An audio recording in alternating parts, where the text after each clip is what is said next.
Seja bem-vindo ou bem-vinda ao CAT Mate. Neste vídeo, obteremos propriedades operatórias do limite de uma função.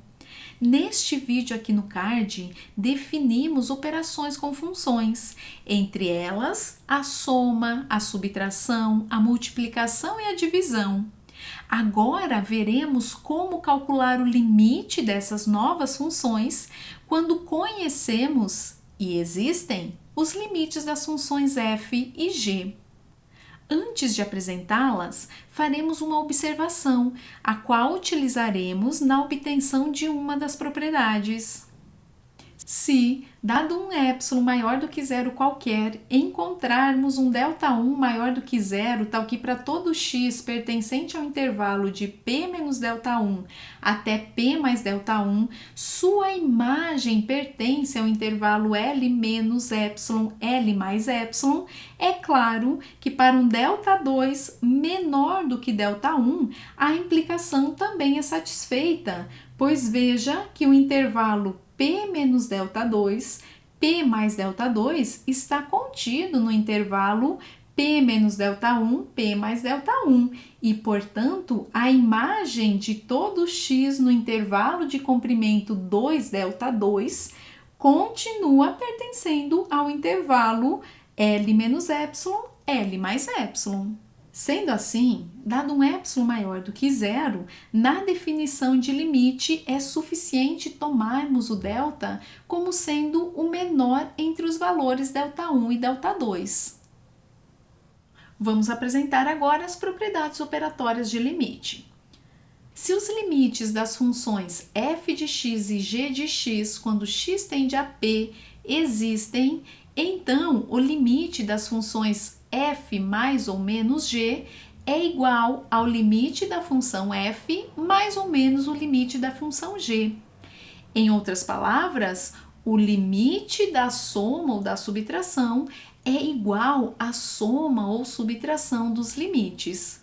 O mesmo é válido para o limite do produto. O limite de f vezes g é igual ao limite da f vezes o limite da g. Em outras palavras, o limite do produto é o produto dos limites.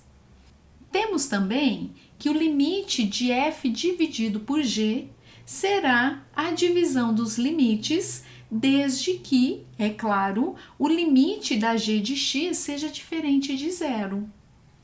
A quarta propriedade nos dá que o limite de uma constante vezes uma função é igual a constante vezes o limite da função. Neste vídeo, vamos demonstrar a propriedade número 1, considerando a função f mais g.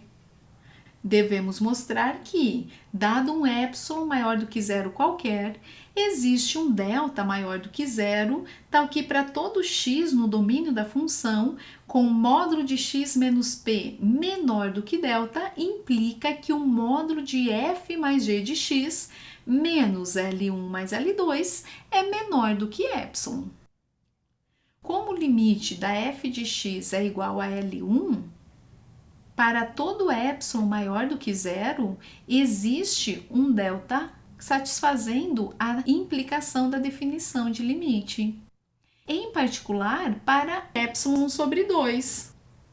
Da mesma maneira, vai existir um delta 2 que garanta esta implicação aqui. Pela observação que fizemos anteriormente, se tomarmos delta igual ao mínimo entre delta1 e delta2, essas duas implicações estão garantidas e então o módulo de x menos p menor do que este delta implica que o módulo da f mais g menos L1 mais L2, que podemos reescrever dessa maneira, f de x menos L1 mais g de x menos L2, que é menor e igual pela desigualdade triangular ao módulo da f menos L1 mais o módulo da g menos L2, os quais são menores que epsilon sobre 2, o que nos dá igual a epsilon. E, portanto, chegamos que tomando este valor de delta, está garantido que o módulo de f mais g menos L1 mais L2 é menor do que ε. E, portanto, o limite da soma é igual à soma dos limites.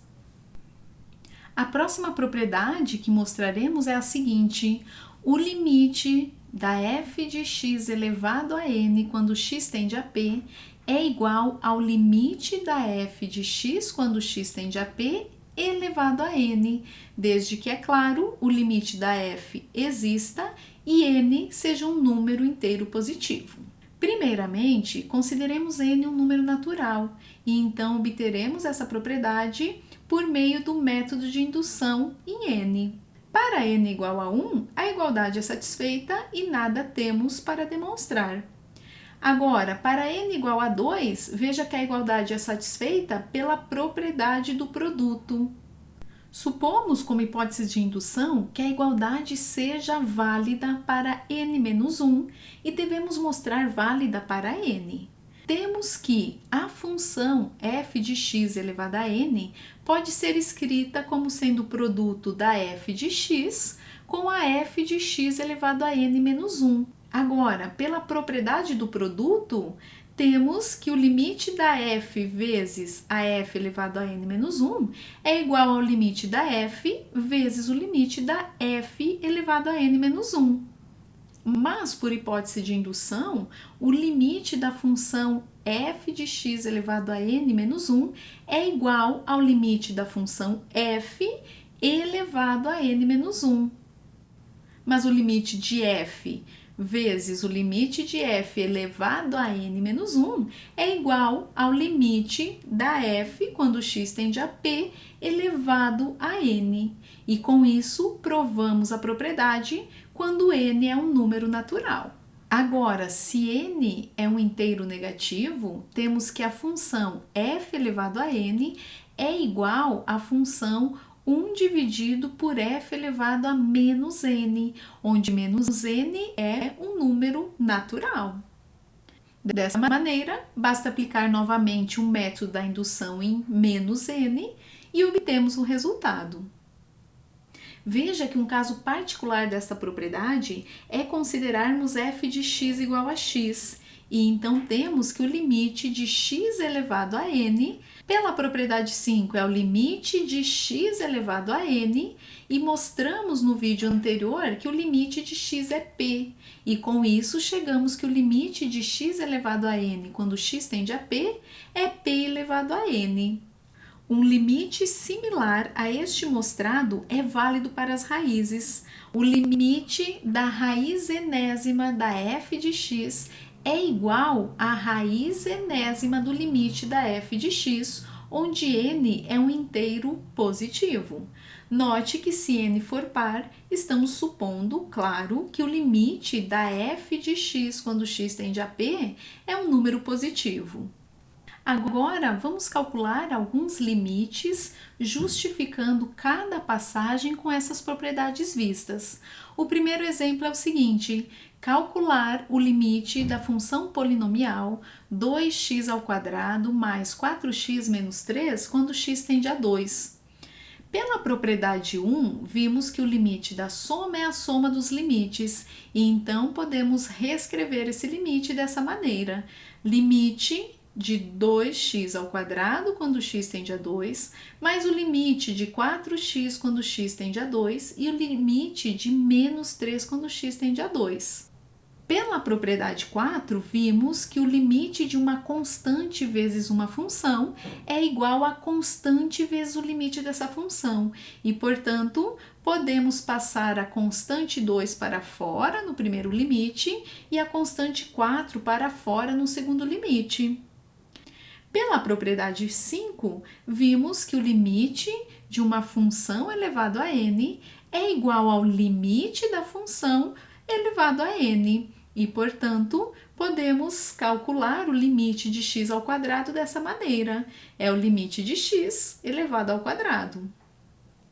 No vídeo anterior a este, vimos que o limite da função x quando x tende a um ponto é o próprio ponto, bem como o limite de uma constante é a própria constante. Sendo assim, o limite de x quando x tende a 2 é igual a 2 e o limite de menos 3 quando x tende a 2 é menos 3. E chegamos então que o limite dessa função polinomial é igual a 13. Observe que se denotarmos essa função polinomial por f de x, a resposta que obtemos, que foi 13, é igual à imagem da função f no ponto 2. Agora, vamos calcular o limite desta função racional quando x tende a 2.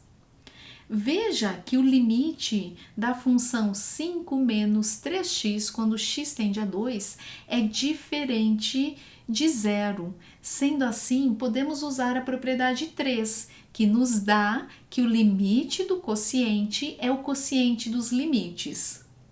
Agora, pelas propriedades 1 e 4, temos que o limite da soma é a soma dos limites e podemos passar a constante que multiplica a função para fora do limite e obtemos este quociente aqui.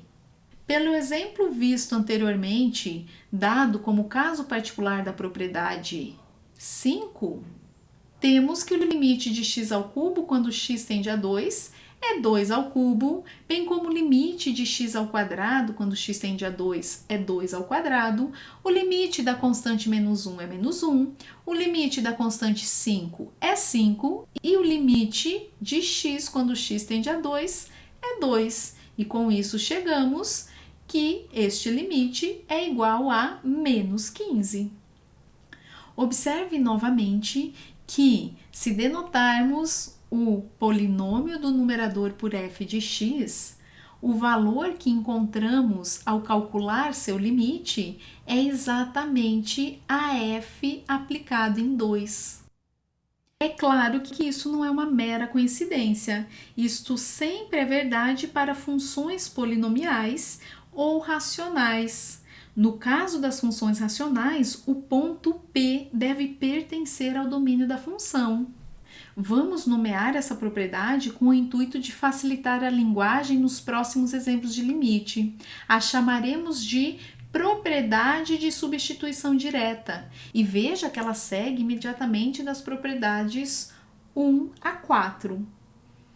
E enunciamos da seguinte maneira: se f for uma função polinomial ou racional e p estiver no domínio de f, então o limite da f de x quando x tende a p é igual a f de p.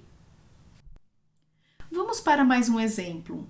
Calcular o limite da função racional x² mais 3x² dividido por 2 menos 3x quando x tende a 1. Denotemos essa função racional por f de x. Note que 1 pertence ao domínio da função e então, pela propriedade de substituição direta, este limite é igual a f de 1, que é igual a menos 4. Calculamos agora o limite da função x² menos 5 dividido por x menos raiz de 5 quando x tende a raiz de 5. Como o raiz de 5 não pertence ao domínio dessa função, não podemos utilizar a propriedade de substituição direta. Mas veja que podemos reescrever essa função da seguinte maneira: x menos raiz de 5 vezes x mais raiz de 5 dividido por x menos raiz de 5. Cancelando esses dois termos, chegamos em x mais raiz de 5. Isso significa que a função x² menos 5 dividido por x menos raiz de 5 é igual a x mais raiz de 5 para valores de x diferente de raiz de 5. E então, o limite da função f de x é igual ao limite da função x mais raiz de 5, pois quando estamos calculando este limite com x tendendo a raiz de 5, estamos interessados nas imagens dos pontos próximos à raiz de 5, e nesses pontos a função f coincide com x mais raiz de 5. E agora sim, Pela propriedade de substituição direta, obtemos que este limite é igual a 2 raiz de 5. E para finalizarmos, calcularemos o limite da função x menos 4 dividido por raiz de x menos raiz de 4, quando x tende a 4. Tome cuidado, como o limite do denominador, quando x tende a 4 é igual a zero, não podemos usar a propriedade 3. Para resolvermos este limite, vamos simplificar essa função. Multipliquemos numerador e denominador por raiz de x mais raiz de 4. Veja que essa manipulação não modifica a função original. Realizando o produto no denominador, encontramos x menos 4, que simplificando com o x menos 4 no numerador, obtemos raiz de x mais raiz de 4. Portanto, a função x menos 4 dividido por raiz de x menos raiz de 4 é igual a raiz de x mais raiz de 4 para todo x diferente de 4.